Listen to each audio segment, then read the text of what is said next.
अस्सलामुअलैकुम, good morning Pakistan. आप देख रहे हैं सुबह की सोच और मेरे साथ हैं गजल अशरफ और मेरे साथ हैं हसनैन लियाकत। अस्सलाम वालेकुम, गुड मॉर्निंग, वेलकम टू सुबह की सोच। आप सब ठीक ठाक होंगे, उम्मीद करते हैं हमेशा की तरह, जैसे कि हम आपको ठीक ठाक नजर आते हैं और हमेशा की तरह हमारे पास बहुत कुछ होता है। आज भी बहुत ज़बरदस्त और अच्छे अच्छे सेगमेंट्स हैं, लेकिन उन सब से पहले जैसे कि हसनैन के पास हमेशा कोई अच्छी बात होती है, आज भी है।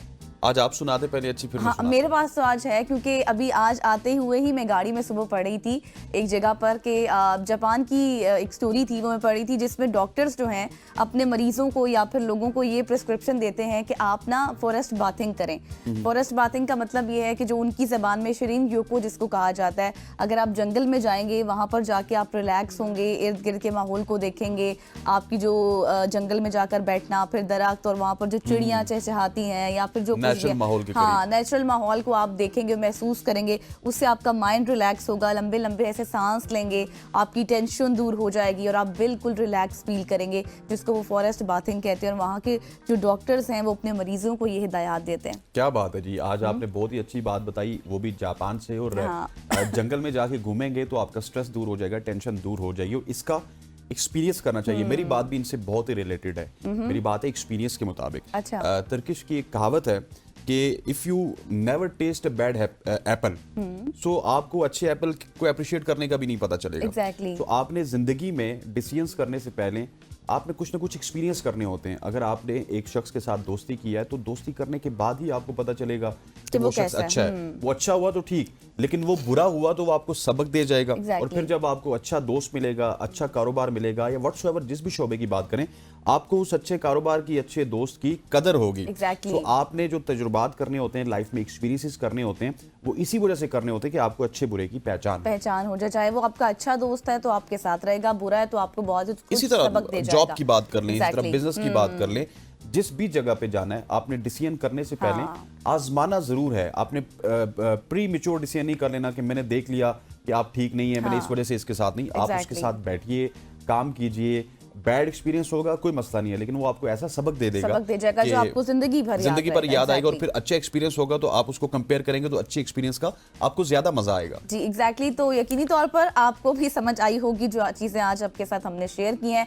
स्टोरीज भी बहुत जबरदस्त हैं आज हमारे पास, और सबसे पहली जो स्टोरी है वो है माँ के लिए बेटी की तरफ से दिया गया सबक।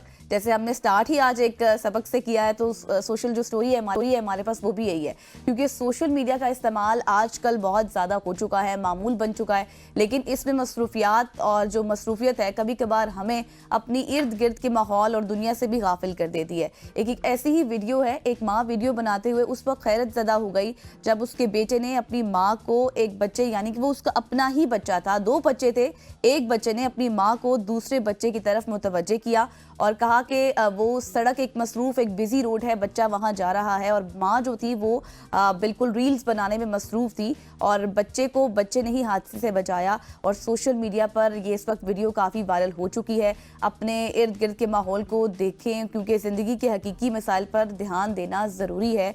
आप वीडियो में भी ये देख सकते हैं कि कैसे माँ जो है वो सोशल मीडिया का इस्तेमाल कर रही है, एक बच्चा उनके साथ है और दूसरा बच्चा जो है वो एक बिजी रोड की तरफ जा रहा है, लेकिन माँ को होश नहीं है। That is very unfortunate. Social media के इस्तेमाल ने हमें अपने बच्चों से भी गाफिल कर दिया।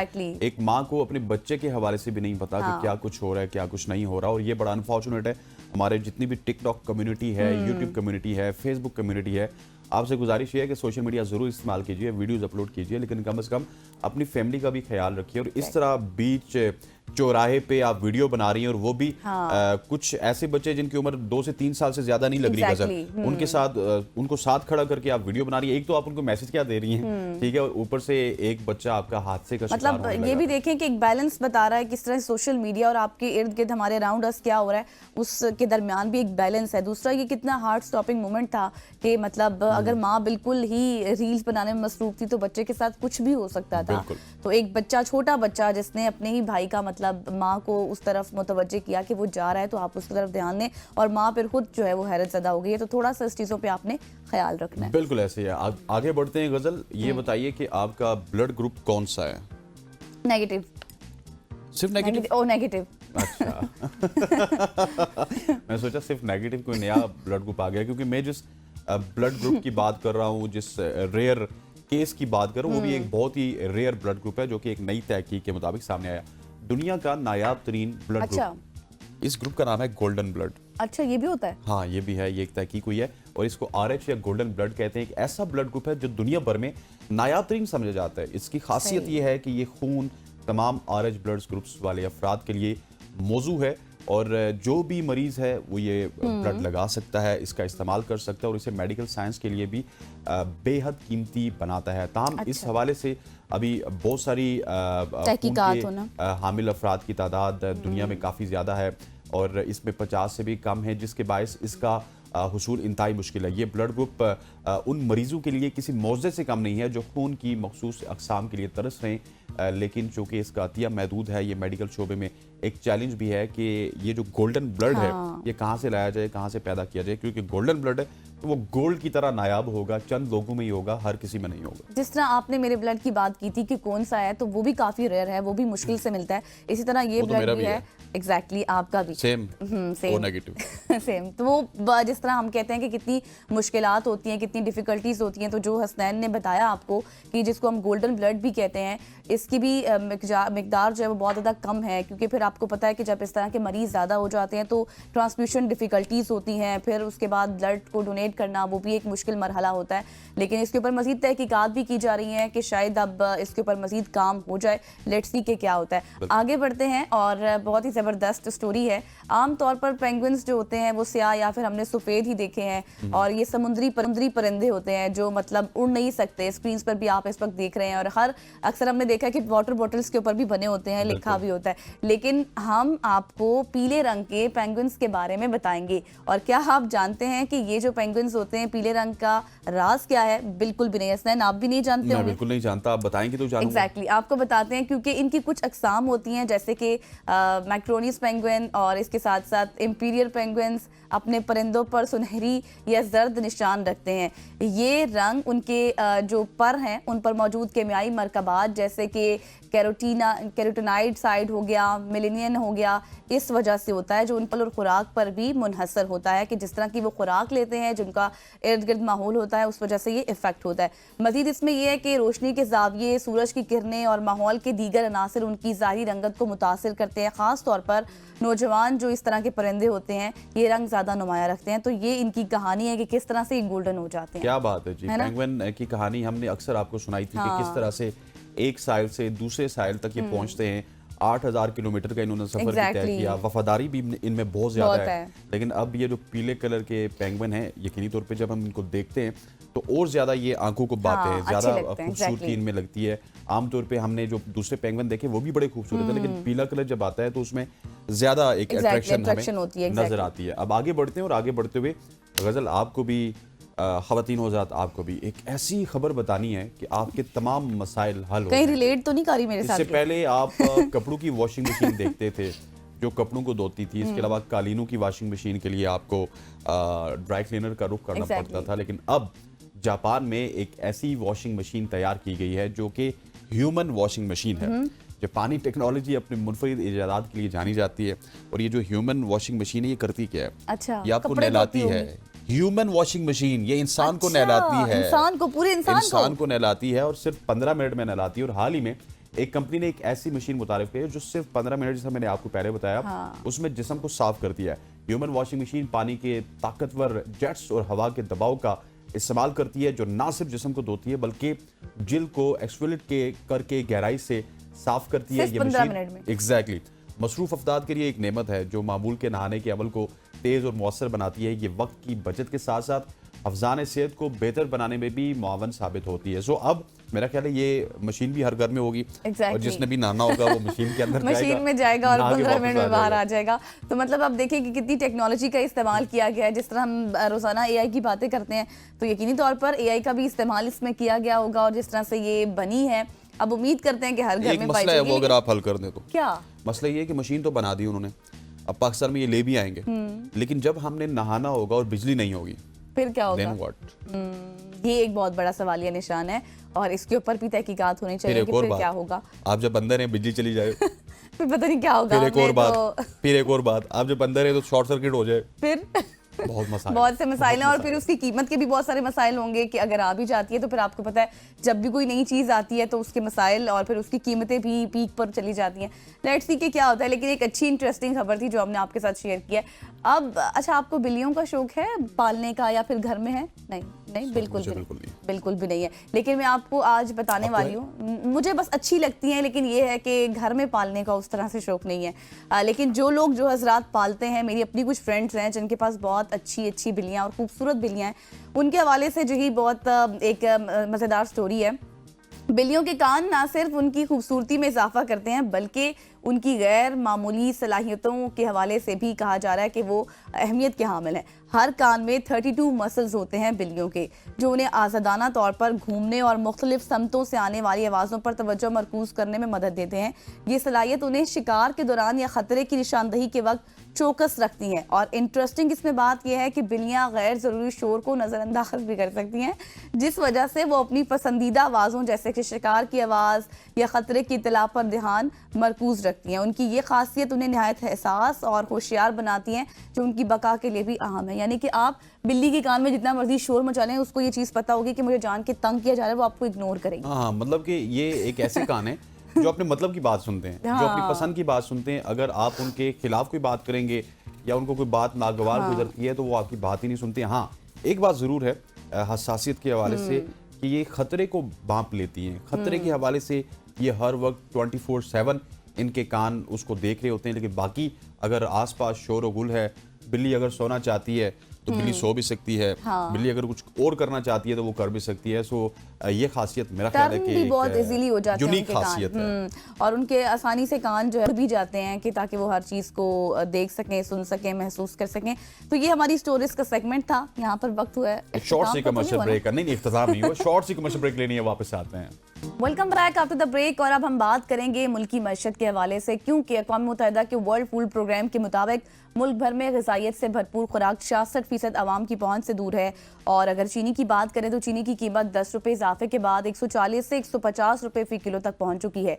और पेट्रोलियम मसनूआत की अगर बात करें तो कीमतों में मजीद इजाफे का भी इम्कान है, और कहा जा रहा है कि 16 दिसंबर से ये बढ़ जाएंगी। और मुर्गी के गोश्त की बात करें तो उसकी कीमत में भी 7 रुपये इजाफे के बाद फी किलो अब 446 रुपये हो गया। और अंडे की कीमतें जो है वो उसी तरह मुस्तहकम है। इसके बावजूद पाकिस्तान में 2024 में महंगाई 3.5 साल की कम तरीन सतह पर पहुंच गई है। लेकिन अब हसनैन सवाल यहाँ पर यह पैदा होता है कि क्या ये तब्दीली माशी पॉलिसियों का नतीजा है या फिर दीगर अवामिल में इसमें किरदार अदा किया है? क्या ये मुस्बत रुझान पाकिस्तानी अवाम के लिए खुशहाल साबित होगा? लेकिन ये मुझे गजल टू बी ऑनेस्ट स्पीकिंग ना किसी तरफ से मुस्बत लगता नहीं। आपने पहले अशिया की कीमतें गिनवाई कि वो बढ़ रही हैं, वो क्यों बढ़ रही हैं, फिर कहाँ पे जो हमारी महंगाई है वो सिंगल डिजिट पे आई। इन तमाम तरह इशूज़ पे बात करेंगे। हमारे साथ मौजूद हैं शकील रामे साहब, माहिर माशियात है। शकील साहब, आपको खुशामदीद कहते हैं, thank you so much for joining अस। सवाल वही गजल वाला है कि क्या वजह है कि महंगाई आपके सिंगल डिजिट पे आ गई, लेकिन उसके बावजूद भी घी की कीमत देखिए, ऑयल की कीमत देखिए, मुर्गियों की कीमत देखिए, वो सारी चीज़ें बढ़ रही हैं, लेकिन उसका आम आवाम को फ़ायदा तो नहीं है। सिंगल डिजिट पे सिर्फ हमें किताबी ही समझ आ रही है या रियल में भी कुछ सिंगल डिजिट पे इन्फ्लेशन गई है? सबसे पहली बात तो ये है कि अगर महंगाई पहले 15% पर डे यानी पर ईयर के हिसाब से बढ़ रही थी, तो अब 9% से बढ़ रही है, 8 से, जितना भी ये कहते हैं सिंगल डिजिट में आई है। तो इसका कहीं से मतलब नहीं है कि महंगाई कम हो गई है। यानी कि पहले जो कीमतें एक दिन के बाद यानी कि 15 रुपये से तक होती थी, अब वो 9 रुपये तक हो गई हैं, एक दिन के बाद बढ़ गई हैं, कि मज़ीद इजाफा हो रहा है। तो इसका मतलब ये है कि जो कि पहले यानी कि कीमतें थी इस महंगाई की वेव से पहले, वो कीमतें तो कभी भी नहीं आएंगी। अब जो उनमें जो इजाफा हो रहा है सिर्फ वो स्लो डाउन हुआ है। इजाफा मसलसल हो रहा है, सिर्फ और सिर्फ ये स्लो डाउन हुआ है। तो इसलिए महंगाई को अगर कहें कि जी महंगाई कम होगी, महंगाई कम नहीं हुई, सिर्फ जो कि इन्फ्लेशन का रेट था वो कम हुआ है। पहले 10 रुपये बढ़ती थी तो 5 रुपये बढ़ रही है चीज़, चीज़ की कीमत बढ़ रही है। और जब तक ये सिचुएशन चलती रहेगी तो फिर वो क्या कहते हैं कि ये हमें मज़ीद चीज़ों की कीमतें महंगी होती रहेंगी। इससे निकलने का जो सबसे बेहतरीन रास्ता ये होता है कि आप लोगों की परचेजिंग पावर को बढ़ाएं। अनफॉर्चुनेटली हमारी लोगों की परचेजिंग पावर भी नहीं है। मतलब देखें तनख्वाहें जो है अवाम की वो वहीं की वहीं स्टक हुई हैं। डॉलर जो था कि वो 2078 तक जा चुका है, जिसकी वजह से यानी कि उनकी रुपए की जो वैल्यू और कम हुई थी, और उसकी वजह से लोगों की परचेजिंग पावर और कम हुई थी। तो इन सारे अवामल को देखते हुए जब तक ये चीज़ें हल नहीं होंगी तब तक आपको महंगाई ऐसे ही बढ़ती नजर आएगी। अच्छा शकील साहब, माशी मौसम अच्छा है बाजार जिस तरह हम बात कर रहे हैं अब, रोज़ाना ये कॉन्फ्रेंसेस की जाती हैं, वज़ीर ख़जाना भी कहते हैं कि अच्छे इंडिकेटर्स हैं महंगाई के हवाले से। और कल एक सर्वे भी आया था जिसको कंज्यूमर कॉन्फिडेंस इंडेक्स सर्वे कहते हैं। वैसे तो उमूमन ये आम शहरियों का ही सर्वे है, लेकिन अगर आम शहरियों से जब हम बात करते हैं तो वो ये कहते हैं जो कमोडिटीज़ हमारी मार्केट में है उनकी प्राइस वैसे ही है। तो आम आवाम तक जितनी भी महंगाई कम होती है, चाहे 10% 15%, उसके समरात कैसे जाएंगे? महंगाई कम नहीं हो रही है, महंगाई का रेट कम हो रहा है। सही। सिर्फ ये देखिए ये फंडामेंटल डिफरेंस है। मैं पहले भी बात कर रहा हूँ, देखिए अगर पहले की एक चीज की कीमत ये थी कि 10 रुपए थी, वो नेक्स्ट डे हो जाती थी 12 रुपए की। अब फर्क सिर्फ इतना हुआ है कि वो नेक्स्ट डे हो रही है 11 रुपए की। सिर्फ रेट कम हो रहा है, महंगाई कम नहीं हो रही। सही। लेकिन रामे साहब, जो एक सवाल पैदा होता है कि ठीक है महंगाई का रेट कम हो रहा है, महंगाई कम नहीं हो रही, लेकिन जो बाइंग पावर है वो भी ज्यादा नहीं हो रही, बाकी चीजें तो उसी तरह स्टक हैं। हाँ जी, मैं इसी बात पे भी बात कर रहा था कि जो परचेसिंग पावर है लोगों की वो ऑलरेडी डिप्लीट हो चुकी है। उसके डिप्लीट होने की दो मेजर वजूहत मैंने आपसे शेयर की हैं। एक तो ये थी कि जो पे जो थी, जो यानी कि जो सैलरीड क्लास है, उनकी यानी कि सैलरी में कोई खातर ख्वाह इजाफा नहीं हो रहा महंगाई के लिहाज से। फिर दूसरी चीज़ ये थी कि जब हमारा रुपया डी वैल्यू हुआ था इसके हिसाब से डॉलर से, उससे मजीद हमारी जो कि रुपये की कीमत थी चीज़ें खरीदने की कम कर दी थी। कैसे? अब देखिए जो पेट्रोल है जिसको एनर्जी की बात करते हैं वो सारा का सारा हम इंपोर्ट करते हैं ऑलमोस्ट। जब इंपोर्ट करते हैं तो जब उसकी यानी कि रुपया आपका पहले जो यानी कि मिसाल देते हैं, अगर पहले $1 100 के बराबर था तो आपको जो पेट्रोल मिल रहा था वो 100 रुपये का लीटर मिल रहा था। अब अगर उसी रुपये की डॉलर की वैल्यू 278 रुपये हो गई है, अब आपको जो पेट्रोल मिलेगा वो 278 रुपये का मिलेगा, और आपकी पे वहीं की वहीं खड़ी हुई है। तो आपकी परचेजिंग पावर मजीद डिप्लीट होगी। इस तरह हम बहुत सारी फूड आइटम्स को देखें, दालें देखें, जब हम इंपोर्ट करते हैं बहुत सारी जो चीज़ें हैं, जब उनकी कीमत में भी डॉलर में ऐसे ही चेंज आता है तो उनकी कीमत भी ऐसे ही इम्पेक्ट करती है। पहले जो चीज़ 10 रुपए की मिल रही थी अब हमें 50 की मिल रही है। तो दोनों तरफ से जो कि सैलरीड क्लास है उस पर इसका बहुत बुरा इम्पैक्ट पड़ रहा है। सही। अच्छा शकील साहब, मार्केट के हवाले से बताइएगा, हम देख रहे हैं मुसलसल इजाफा आ रहा है, मुस्बत रुझान है, 1 लाख को क्रॉस कर लिया है। क्या इस हवाले से कोई अनसर्टेनिटी नहीं है कि IMF क्या कहेगा? FBR के हवाले से भी कोई बातें नहीं की जा रही कि शॉर्टफॉल बढ़ गया या ज्यादा हो गया? लेकिन जब मार्केट पर स्टॉक मार्केट की बात करते हैं कि वो मुसलसल बढ़ रही है, तो कुछ दिन पहले मैंने एक इंटरव्यू किया था जो ब्रोकर एसोसिएशन है स्टॉक मार्केट की, उनके सीनियर वाइस चेयरमैन का। उनसे बात हो रही थी, उन्होंने 2-3 चीज़ें की थी जो मैं आपके साथ शेयर कर देता हूँ। नंबर एक, तो उन्होंने ये चीज़ पॉइंट आउट की थी कि जब ये रियल स्टेट पे यानी कि जब प्रॉपर्टीज पे टैक्स लगना शुरू हुआ तो लोगों ने उधर इन्वेस्टमेंट करना काम शुरू की, तो स्टॉक में हो सकता है कि वो स्टॉक मार्केट में आ गई हो। दूसरा ये है कि इस सेक्टर में जो कि एक चीज़ मैंने ऑब्जर्व की है अपने आप, जो कि हम पिछले से देखते हैं, जो लास्ट टाइम में भी हमें नजर आया था, जो बैंकिंग सेक्टर है, जो मालियाती सेक्टर है, उससे बहुत ज़्यादा बूस्ट मिलता है स्टॉक मार्केट को, क्योंकि उनका बिजनेस बहुत अच्छा जा रहा है। आपने देखा होगा कि कुछ अरसे से गवर्नमेंट जो है कि वो प्राइवेट बैंकों से बहुत ज़्यादा कर्ज ले रही है। जब वो कर्ज लेती है तो इसका मतलब उनका प्रॉफिट बढ़ता है, जब प्रॉफिट बढ़ता है उनका डिविडेंड बढ़ता है, तो उनकी जो स्टॉक मार्केट वैल्यू वो बढ़ती है। इस वजह से जो आपको स्टॉक मार्केट में जो क्या है उनको तेज़ी नजर आती है। तो मेनली जो हुआ था कि वो जो हुआ था बैंकिंग सेक्टर से, इस दफ़ा भी यही हो रहा है। एक तो बैंकिंग सेक्टर है, फिर रियल स्टेट है, इस तरह 2-3 और चीज़ें हैं। मगर एक चीज़ बड़ी अहम है यहाँ पर जो कि लोग क्या कहते हैं इसको नहीं अभी जज कर रहे हैं, ये जो मार्केट है ये सस्टेनेबल नहीं है अभी, जो कि एक्सपेंशन हुई है। इस मार्केट में करेक्शन आएगी। अब वो करेक्शन कितने लेवल की होती है उसका हमें वेट करना पड़ेगा। अच्छा रामे साहब, मुझे ये भी बताइएगा कि मौजूदा जो गवर्नमेंट की इक्तिसादी पॉलिसी हैं, टैक्सेस कलेक्शन की पॉलिसीज़ हैं, क्या इनको आप बेहतर समझते हैं? आने वाले दिनों में कुछ स्टेबिलिटी देखने को मिलेगी? हाँ। देखिए स्टेबिलिटी जो रिलेट होती है वो होती है आपकी प्रोडक्शन सेक्टर से। प्रोडक्शन सेक्टर मींस कि आपकी इंडस्ट्रियलाइजेशन का प्रोसेस कैसे जा रहा है, आपकी एग्रीकल्चर कैसे परफॉर्म कर रही है। अगर ये दोनों सेक्टर परफॉर्म करते हैं तो आपकी इकोनॉमी में स्टेबिलिटी आ जाती है। किसी भी मुल्क को चलाने के लिए टैक्स और नॉन टैक्स रेवेन्यू का ना बहुत ज़रूरी होता है, और उसको प्रोडक्शन सेक्टर उसमें कलीदी किरदार अदा करता है। अभी तक जो हम देख पा रहे हैं, हमें प्रोडक्शन सेक्टर में वो तेज़ी नज़र नहीं आ रही जिसकी बिना पर हम कह सकें कि हम मार्केट जो है कि स्टेबिलिटी की तरफ जा सकती है। जी। देखिए, टैक्सेस जो ज़्यादा बढ़ाएंगे तो आपको जो प्रोडक्शन सेक्टर है उस पर नेगेटिव इम्पैक्ट भी आ सकता है। और जिस तरह आपने अभी सुना है कि गवर्नमेंट इस साल से ज़राअत पे भी टैक्स लगा रही है। अब ज़राअत पे टैक्स लगाएं तो किस लेवल पे लगाएंगे, किस इनकम पे लगाएंगे, इस फार्मूले का अभी तक हमने, मेरी नज़र से तो नहीं गुजरा। अगर आपकी नज़र से गुजरा तो आप ज़रूर इसको शेयर कीजिएगा। ज़राअत इस वक्त हमारी इकानमी को क्या कहते हैं, उसको सहारा दे रही थी। आपने लास्ट ईयर देखा होगा कि हमारे तमाम इंडिकेटर इतने अच्छे नहीं थे मासवाइज ज़राअत के, जिसकी वजह से हम अपना जो टारगेट था जीडीपी ग्रोथ रेट का वो हासिल कर सके। मगर हमने किसान के साथ जो किया है, उनको गंदम की प्राइसेस की या दूसरी प्राइसेस की, या उसको अवेलेबिलिटी हमने करनी थी खादों की कीमतों के साथ क्या किया, तो उससे लगता है कि हम किसान को भी मजबूर कर रहे हैं कि वो भी परफॉर्मेंस वो ना दे। तो स्टेबिलिटी जो कि सिर्फ टैक्सों से नहीं आती, टैक्स तो एक तरीका है ना जिसे कहते हैं, और अगर आप ज़रा टैक्स बढ़ाते जाएंगे तो आपकी जो स्टेबिलिटी के चांसेस होते हैं वो और भी मुधम हो जाते हैं। तो इसलिए अगर गवर्नमेंट चाहती है कि स्टेबिलिटी आए तो उसके लिए हमें प्रोडक्शन सेक्टर को बूस्ट देना पड़ेगा। सही।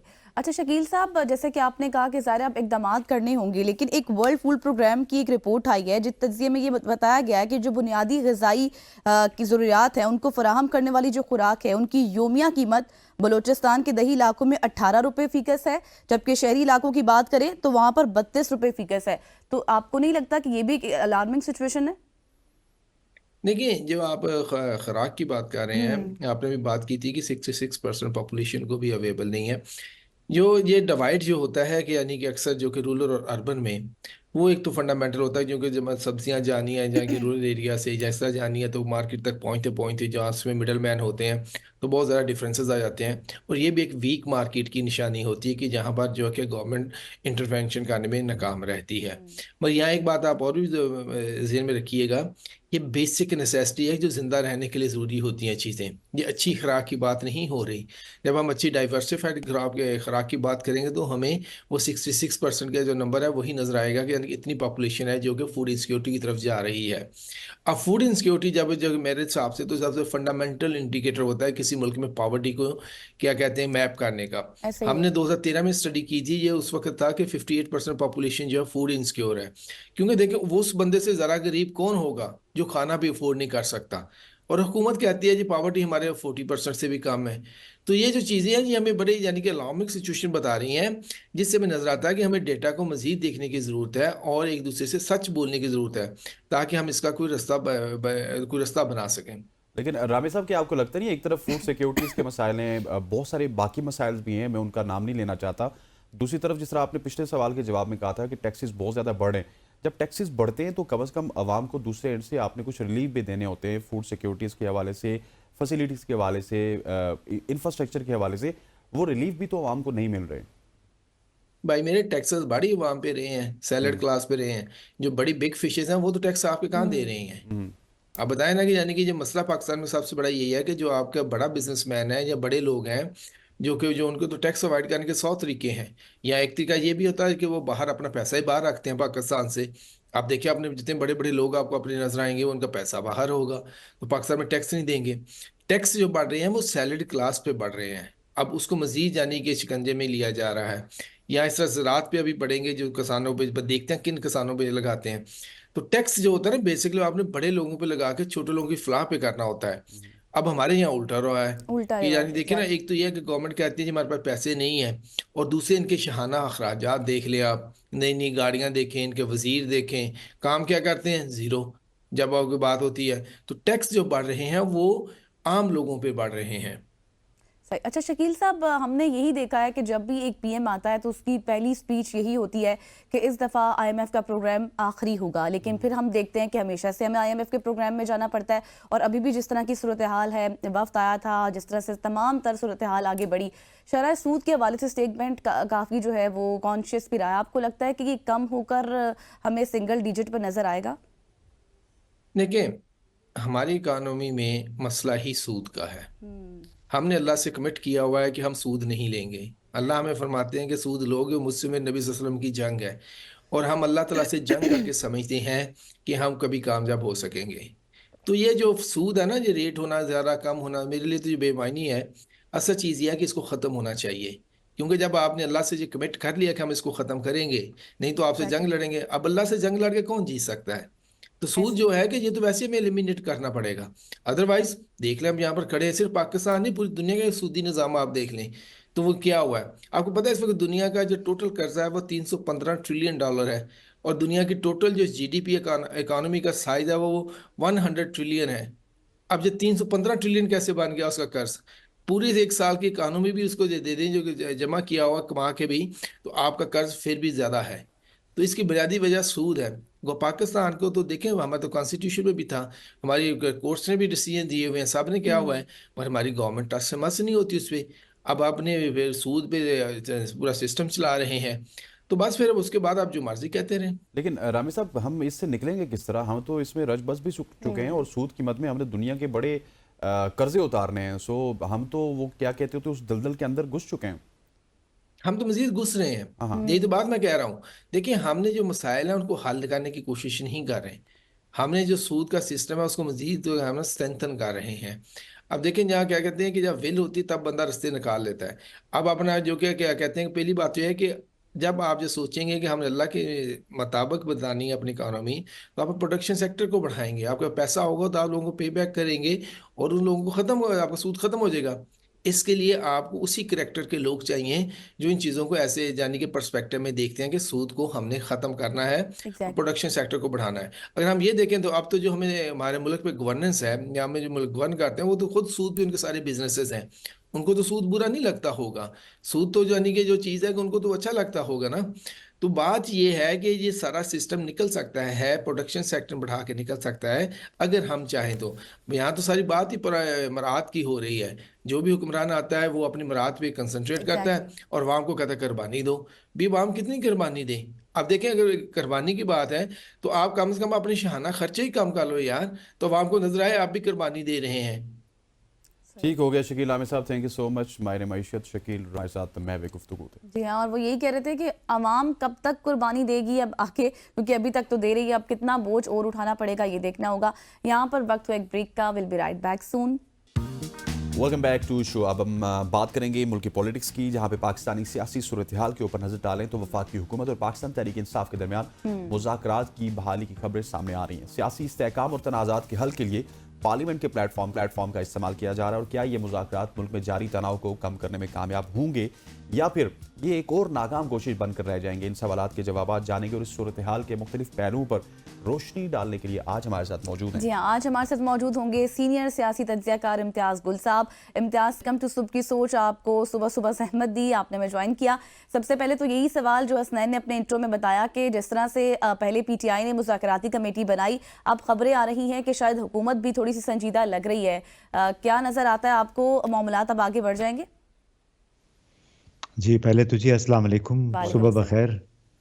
बस आप लोग हमारे पाकिस्तानियों की बदकिस्मती है कि हमारी सुबह भी सियासत से होती है और दिन का इख्तिताम भी सियासत से होता है। ये सोचते हैं कि कल क्या होगा। बिल्कुल। सो अब कल से हम सुन रहे हैं, बड़ी अच्छी बात है कि कोई पीटीआई की तरफ से मुज़ाकरात का इंदिया दिया गया है।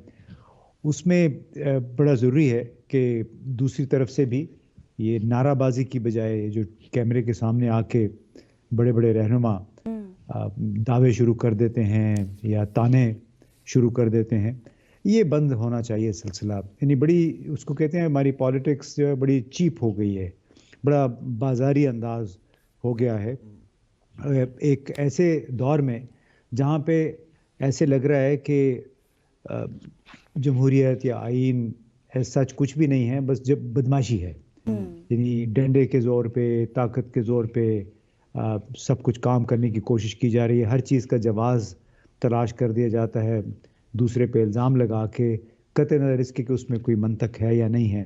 तो इस तमाम कॉन्टेक्स्ट में अगर बातचीत अभी शुरू होती है तो बड़ी अच्छी बात है। तो उससे मुल्क में थोड़े हैजान की जो कैफियत है वो ख़त्म होगी। एक बात ये भी ज़रूरी है मेरा ख्याल है कि अगर पीडीएम जो कि बहुत एक आलाकार बनी है, जो हमारी जमहूरी हुकूक से दस्तबरदारी में बहुत सारी ऐसी कानून साजी हुई है जिसमें पार्लियामेंट, अदलिया वो बेमानी होकर रह गई है तो उसको भी शायद एहसास होगा कि वो जो मर्ज़ी कर लें, उनके लिए भी बातचीत के बगैर कोई चारा नहीं है, और ये कि वो जो मर्ज़ी कर लें, इमरान खान या पीटीआई को लोगों के दिल और दिमाग से निकालना बड़ा मुश्किल होगा। यही बात मैं सॉरी मेरी बात लंबी हो गई आपके जवाब में, लेकिन मैंने गुज़िश्ता रोज़ एक वज़ीरिस्तान से एक नौजवान आया, तो उसने मुझसे एक बुनियादी सवाल किया। हमारे एक मरहूम सहाफ़ी दोस्त का बेटा था, वो बड़े अरसे से मिलना चाह रहा था, तो वो अब वज़ीरिस्तान के हालात सुना रहा था। उस पे मैंने एक वीलॉग भी किया है। तो बुनियादी एक सवाल उसने उठाया कि जी मुझे नहीं समझ आती कि हमारे मुल्क के लिए, मुसल्लह अफवाज के लिए, सिक्योरिटी फोर्सेस के लिए अहम क्या है उन दहशतगर्दों का मुकाबला जिन्होंने वज़ीरिस्तान में लोगों की ज़िंदगी अजीरन कर रखी है, जो गुज़िश्ता 3 माह में सिर्फ कम से कम 25 अफराद को टारगेट किलिंग कर चुके हैं, या फिर पीटीआई के खिलाफ जद्दोजहद।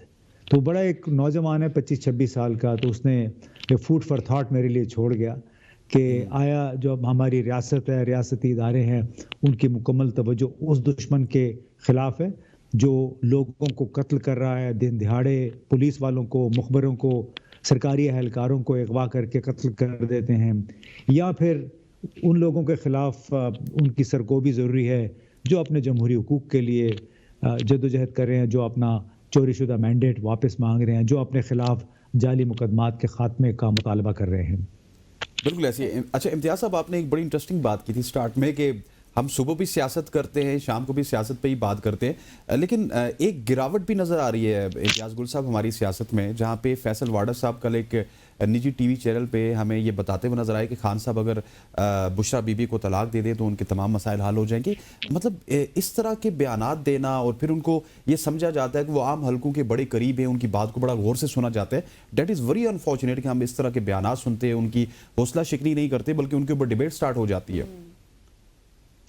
जी बिल्कुल, आपने सही कहा। ये वही फैसल वावडा हैं जिन्होंने इमरान खान के लिए वज़ीर होते हुए मुश्किलात पैदा की। आपको याद होगा कि इन्होंने कहा था कि नौकरियों की बारिश हो जाएगी इस मुल्क में और लोग बाहर से आएंगे यहाँ नौकरी करने के लिए। जी। तो ये वही फैसल वावडा हैं, ये वही हैं जिनकी अपनी कोई पार्टी नहीं है लेकिन सहमे हुए हैं। और फिर जिस अंदाज में बुशरा बीबी के हवाले से बातचीत हो रही है, उसका कॉन्टेक्स्ट मुझे नहीं पता, लेकिन ये एक इंतहाई अफसोसनाक बात है कि बुशरा बीबी को एक प्यादे के तौर पे, एक पॉन के तौर पे इस तमाम खेल में इस्तेमाल किया जा रहा है। यानी एक इंतहाई कदम उठाने पे मजबूर करने की कोशिश की जा रही है इमरान खान को। भाई आप मियाँ बीवी का ज़ाती मामला है, रियासती इदारे या फैसल वावडा जैसे दोखले लोग, बेपैंदे के लोटे जो हैं, वो कैसे ये मुतालबा कर सकते हैं। लेकिन मेरा अपना ख्याल है ये उनका मुतालबा नहीं है, ये मुतालबा कहीं और से है, वहाँ से जिनकी बदौलत ये सेनेट में बैठे हैं, मोहसिन नकवी जिनकी मदद से सेनेट में बैठे हैं। और इन लोगों को ये सोचना पड़ेगा कि क्या इस किस्म के खेलों से इमरान खान, देखें इस वक्त बुनियादी मसला क्या है कि इमरान खान चाहे लोगों के दिलो दिमाग में, भले पंजाब में लोग उनके हक में नहीं निकले जितने निकलने चाहिए थे, लेकिन आप अगला इलेक्शन करवा लें, लोगों ने वोट उन्हीं को देना है। मैं जो वज़ीरिस्तान के नौजवान की बात कर रहा था, मैंने उससे भी पूछा कि वहाँ पे क्या हालात हैं, कि ये बड़ी बेरोज़गारी है, बड़ी गुर्बत है, लेकिन इमरान खान के अलावा कोई लोग नाम नहीं सुनना चाहते। अब अंदाज़ा लगाइए कि जंग ज़दा वज़ीरिस्तान का इलाका है, और मुझे याद है मैं तो चूँकि वहाँ कई मरतबा जा भी चुका हूँ।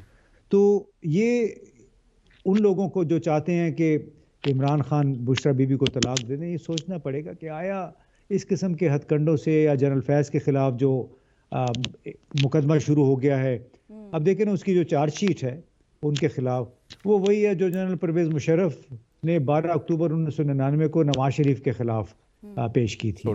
ये वही चार्जशीट है जो जब नवाज शरीफ ने इंतखाबी मुहिम के दौरान कह दिया था कि हमें क्या ज़रूरत है कि हम अपने लश्कर भेजते हैं भारतीय कश्मीर में, तो उसके ऊपर आपको मालूम है कितना हंगामा खड़ा हो गया था। फिर डॉन लीक्स का मसला आ गया था, उस वक्त भी उनको मुल्क दुश्मन करार दिया गया था। हामिद मीर साहब को, जियो टीवी के इतने मशहूर एंकर हैं, उनको सिक्योरिटी रिस्क करार दे के 9 महीने तक ऑफ एयर रखा गया, फिर बाद में उनको बहाल कर दिया गया। तो ये इस इदारे को सोचना पड़ेगा कि उसकी अपनी साख क्या रह जाती है, या फिर ये फर्ज हम अब आपने जिस तरह से मेरी बात पूरी जी मेरी बात पूरी होती है जी कि या तो मैं कह रहा था कि या फिर इनको शायद इस बात की परवाह ही नहीं है क्रेडिबिलिटी की, साख की। उनका मकसद है बुनियादी पावर से चिमटे रहना, लोगों को पावर के जरिए दौड़े लगवाना। एग्जैक्टली इम्तियाज साहब, मैं यही कह रही थी, इसी बात को आगे लेकर चल रही थी। जिस तरह से अभी आपने फैज हमीद की बात की कि अब एक चार्जशीट लग गई है और जिस तरह से बातें हो रही हैं, क्या इससे एक क्लियर मैसेज चला जाएगा कि एस्टैब्लिशमेंट का सियासत में किरदार या मुदाखलत नहीं होनी चाहिए? क्योंकि माजी की मिसालें भी हमारे सामने मौजूद हैं। कितना मुश्किल था मुशर्रफ का ट्रायल करना, और उनके ऊपर तो एक कत्ल का मुकदमा भी था। वो आपको याद होगा 22-23 नवंबर 2022 को, जिस वक्त जनरल बाजवा अपनी रिटायरमेंट से एक हफ्ता पहले अलविदाई तकरीर कर रहे थे GHQ के ऑडिटोरियम में जी, तो उन्होंने कहा कि लोग हमारे खिलाफ हैं। उसकी वजह शायद ये है कि हम 70 साल से सियासी मामलात में मुदाखलत करते रहे हैं, और मैं आपको यकीन दिलाता हूं कि आइंदा हम मुदाखलत नहीं करेंगे। लेकिन आपको ये भी मालूम है कि इन्हीं बाजवा साहब ने और मौलाना फजल रहमान का बयान ऑन रिकॉर्ड है, वीडियो में मौजूद है, कि सबको बुला के कहा था PDM की पार्टियों को कि इमरान खान से जान छुड़ानी है, आप सब ने इसमें वोट देना है। और फिर उन्होंने वोट भी दे दिया। तो उसके बाद जो कुछ हुआ है, क्या मोहसिन नकवी जो है तो उसको केयर टेकर चीफ मिनिस्टर या वजीर दाखिला कोई इन्होंने बनाया है, तो कहीं और से बने हैं।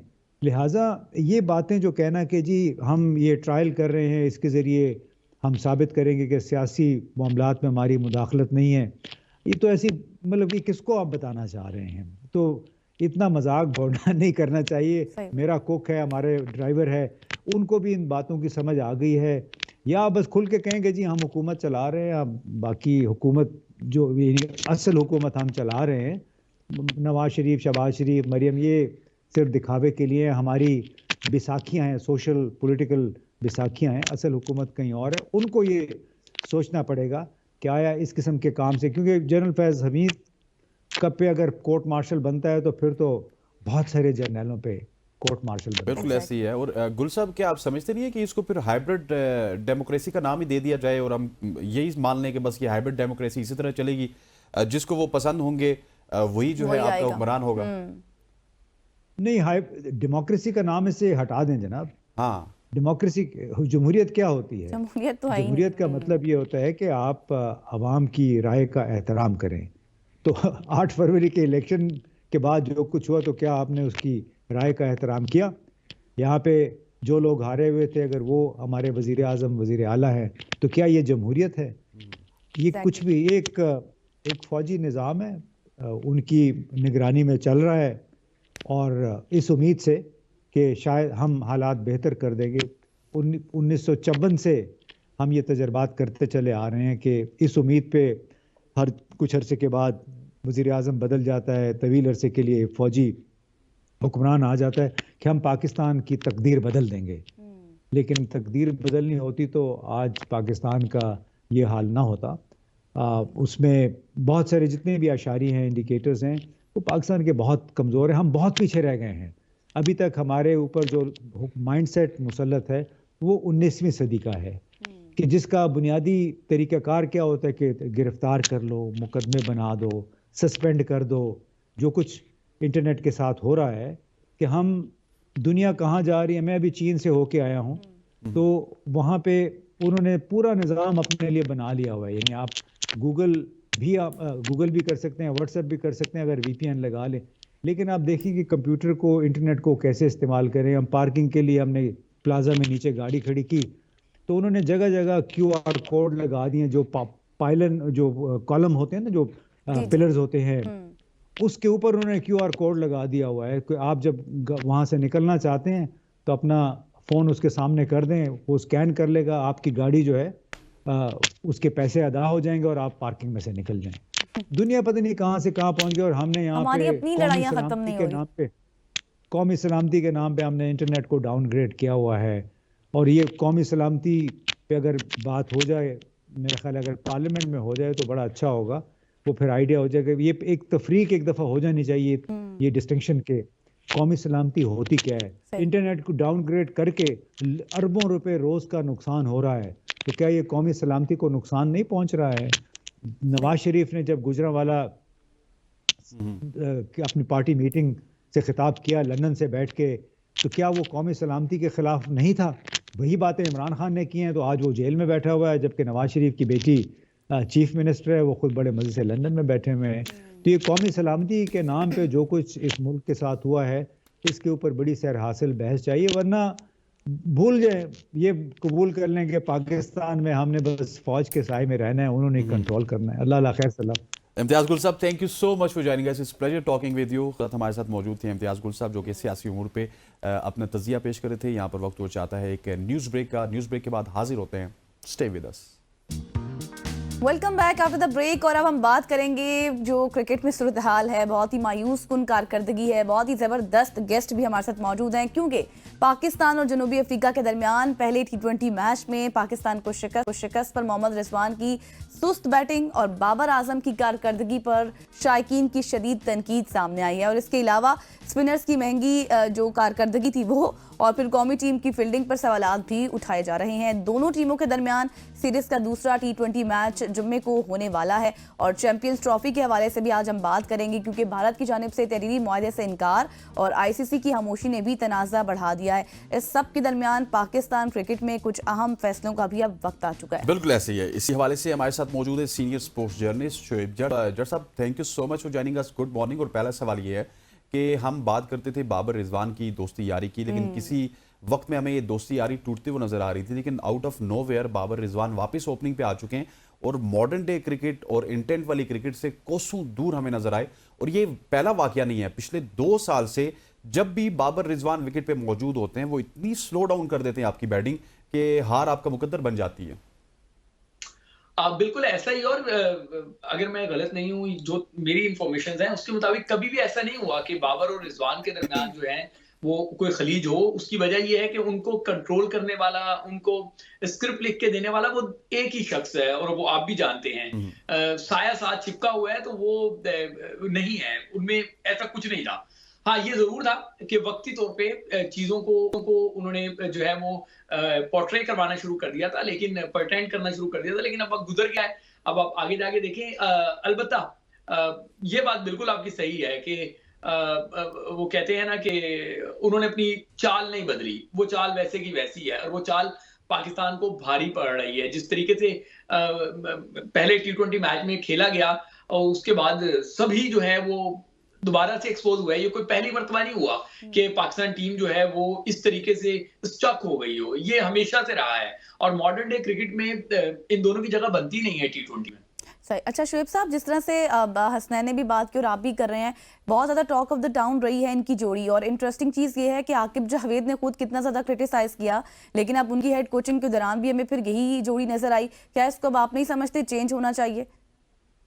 गदर मैं ये समझता हूँ कि आकिब जावेद का जो है वो फैसला जो होगा वो वही बता सकते हैं, लेकिन जितना मैं आकिब जावेद की स्ट्रेटजीज को समझता हूँ, जितना मैं इस टाइम जो टीम मैनेजमेंट है जो पाकिस्तान क्रिकेट टीम को लेके चल रही है उसको समझता हूँ, उसके मुताबिक तो ये एक्सपोज करेंगे, मजीद एक्सपोज करेंगे, ये इस नहज पे लेकर आ जाएंगे कि जिसकी जगह नहीं बनती वो टीम से बाहर हो जाए। फिर वो चाहे पर्ची हो, पर्ची से मुराद वो जिसको बहुत सारे लोग किंग कहते हैं, मैं उनको पर्ची कहूंगा।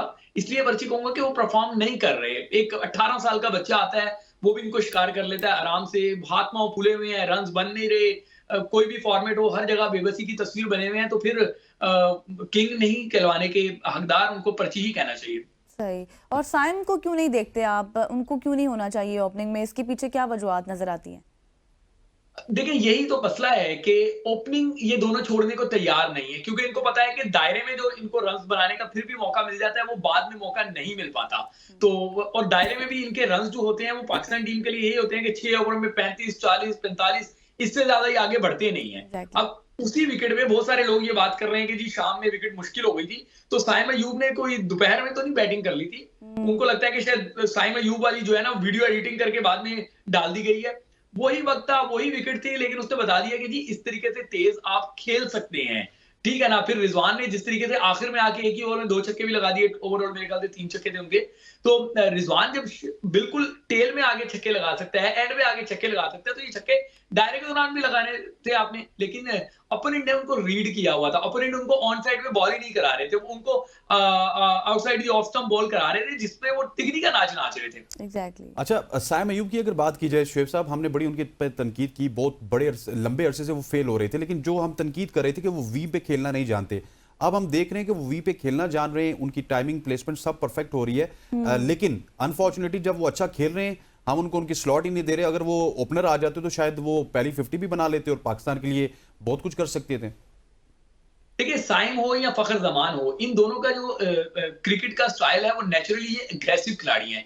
जो एग्रेसिव खिलाड़ी होते हैं उनका यही होता है कि वो बहुत ज्यादा बॉलों के लिए क्रीज पे होते नहीं है, वो कम बॉलों के लिए क्रीज पे होते हैं, लेकिन अपना इंपैक्ट डाल जाते हैं।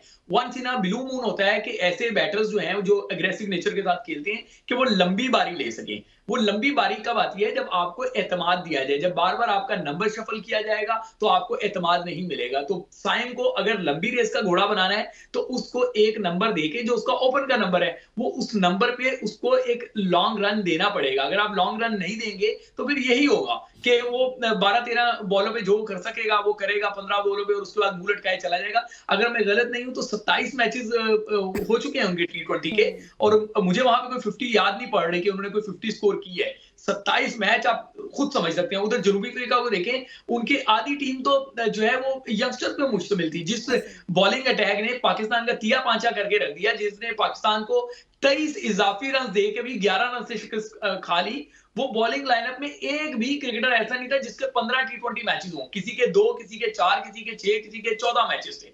उन्होंने आपको काबू कर लिया। तो यहां से पता चलता है कि अपोनेंट की टीम कितनी तगड़ी है मेंटली, और आपकी टीम फिजिकली और मेंटली दोनों जानिब से वीक है। अल्लाह करे कि दूसरे मैच में पाकिस्तान टीम जो है वो कुछ बेहतर खेल पेश कर सके।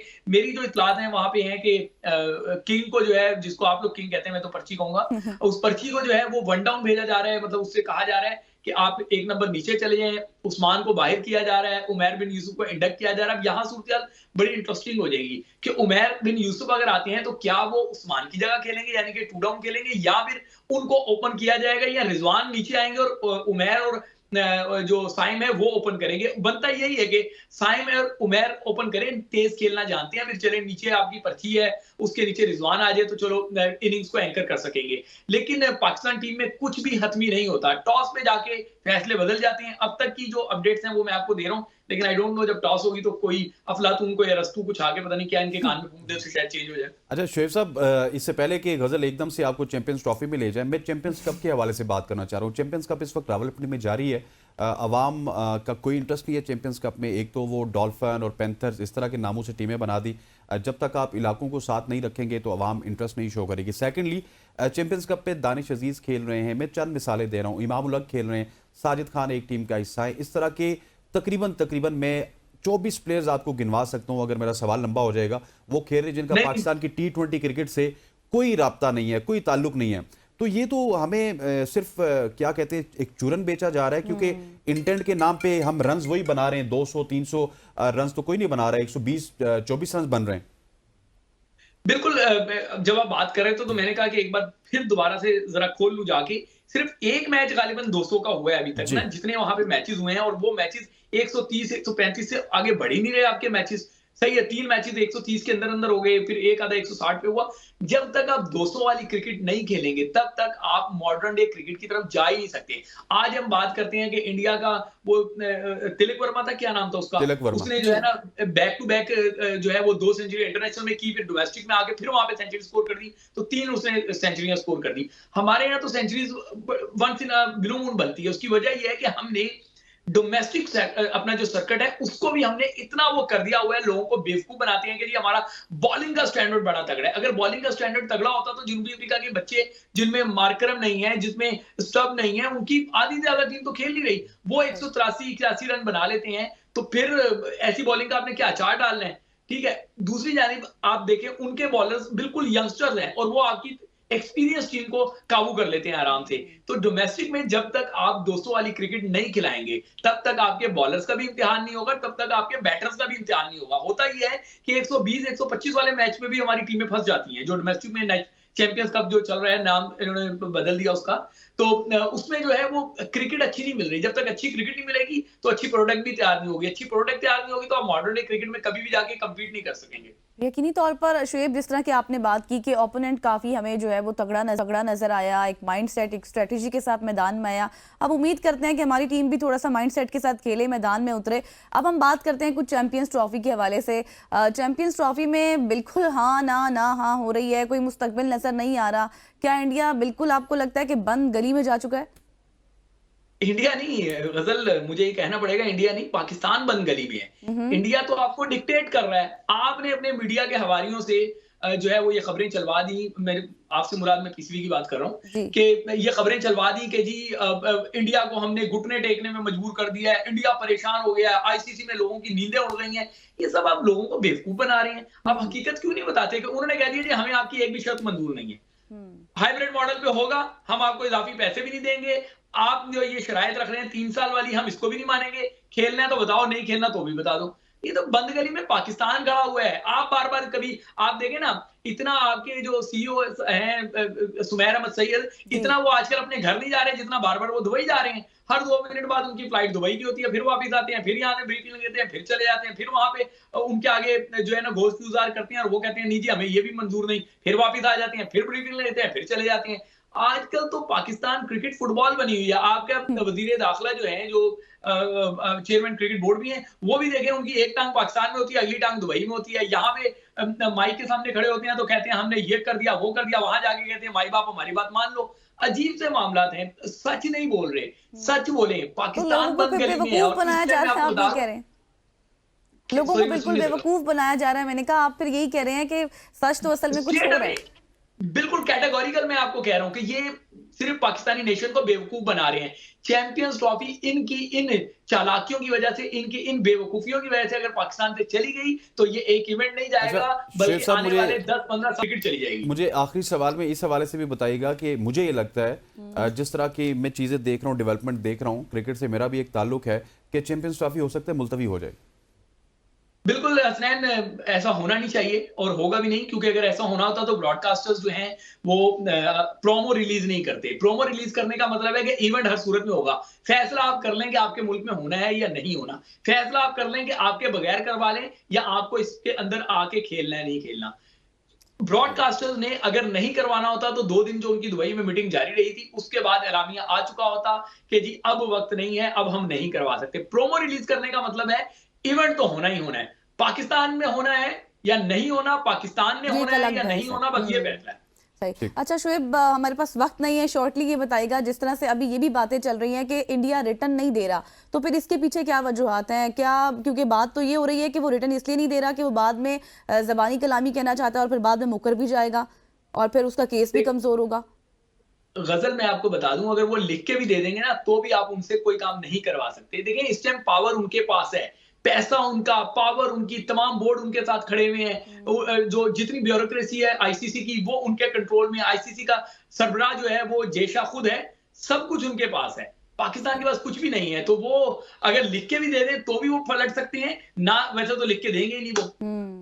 सीनियर स्पोर्ट्स जर्नलिस्ट शुएब जट साहब हमारे साथ मौजूद थे। Thank you so much for joining us. Shoaib cricket की उमूर पे रोशनी डाल रहे थे और यहाँ पर वक्त हुआ चाहता है एक शॉर्ट से ब्रेक का। ब्रेक के बाद आएंगे तो कुछ मजे की बात करेंगे, कुछ मजे के लोगों के साथ। Stay with us. Welcome back to सुबह की सोच। आज बहुत ही अहम टॉपिक के हवाले से बात होगी। एक ऐसा टॉपिक है जो आपके भी बहुत दिल के करीब होना चाहिए, हमारे भी।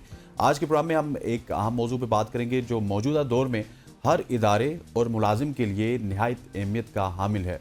ये एक ऐसा टॉपिक है जिस पे पाकिस्तान अभी बात नहीं कर रहा, क्योंकि हमारे यहाँ जॉब की बात की जाए तो वह रवायती तौर पे सुबह 9 बजे से शुरू होती है, 4 बजे तक या 5 बजे तक काम के आपके औकात होते हैं, जहाँ मुलाजमीन को रोज़ाना की बुनियाद पे दफ्तर जाना पड़ता है।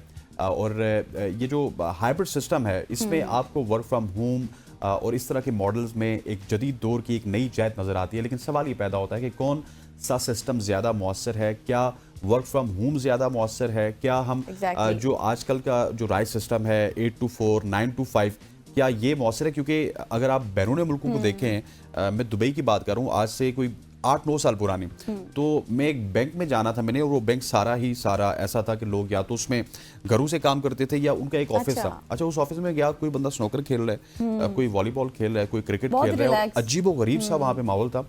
मुझे पता ही नहीं चल रहा था जीएम साहब कौन है, मैनेजर साहब कौन है, कैशियर साहब कौन है, कि मैं जाके उनसे पूछूं कि मेरे मामलात किस तरह हाल हो रहे हैं। एग्जैक्टली। और अब ये जो सूरत हाल है, इस पर बात करना भी बहुत ज़्यादा ज़रूरी है, क्योंकि पाकिस्तान में हम देख रहे हैं, क्योंकि शिफ्ट वाइज काम चलता है, रिवायती काम जैसे कि हसनैन ने कहा। इसी मौजूआत पर आज हम बात करेंगे। हमारे साथ मौजूद होंगे स्टूडियो में कासिम बेग साहब, आप रेडियो होस्ट भी हैं और इसके साथ साथ मोटिवेशनल स्पीकर भी हैं। वेलकम टू सुबह की सोच सर। सबसे पहले तो ये बताएं, जैसे हमने अपने इंट्रो में बात की, कि क्या फ़ायदे हैं वर्क फ्रॉम होम की और क्या फ़ायदे हैं ऑफिस में काम करने के? बहुत शुक्रिया अपने प्रोग्राम में आज बुलाने का। तो मेन चीज़ अगर मैं आपको बताऊं, आपका जो दोनों का सवाल है वो है प्रोडक्टिविटी एम्प्लॉय की। तो यहाँ पे जब हम अपने एनवायरनमेंट में देखते हैं तो लोगों को बहुत ज़्यादा प्रेशर का सामना करना पड़ता है, जिसकी वजह से उनकी वो प्रोडक्टिविटी जो वो चाह भी रहे होते हैं वो नहीं डिलीवर कर रहे होते हैं। जिस तरह आपने बाकी कंट्रीज़ की बात की है, तो वहाँ पे नो डाउट एक बड़ा अच्छा एनवायरनमेंट दिया जाता है, रिलैक्स माहौल होता है, क्योंकि मेन जो कंसर्न उनका होता है कि हमने अपने जो हमारे पास जितने भी एम्प्लॉइज हैं उनसे काम लेना है, रेदर देन के हमने उनको प्रेशराइज करना है। Exactly. जिसकी वजह से जब वो प्रेशर में होते हैं तो वो उस तरह से डिलीवर भी नहीं कर पाते हैं। तो ये एक फैक्टर तो है बहरहाल। सही। लेकिन ये बताइएगा कि अगर हाइब्रिड सिस्टम की बात की जाए या फिर वर्क फ्रॉम होम की बात की जाए, ये ज़्यादा इफेक्टिव है या फिर जो हमारा ट्रेडिशनल सिस्टम है वो ज़्यादा इफेक्टिव है? देखें, इसमें ज़ाहिर है कुछ लिमिटेशंस हैं और कंट्री टू कंट्री भी ये चीज़ जो है ना वो वेरी करती है। अगर हम इफ़ेक्टिवनेस की बात करें तो फिर चाहे आप घर से काम कर रहे हैं, आप ऑफिस में कर रहे हैं, मकसद तो काम है ना।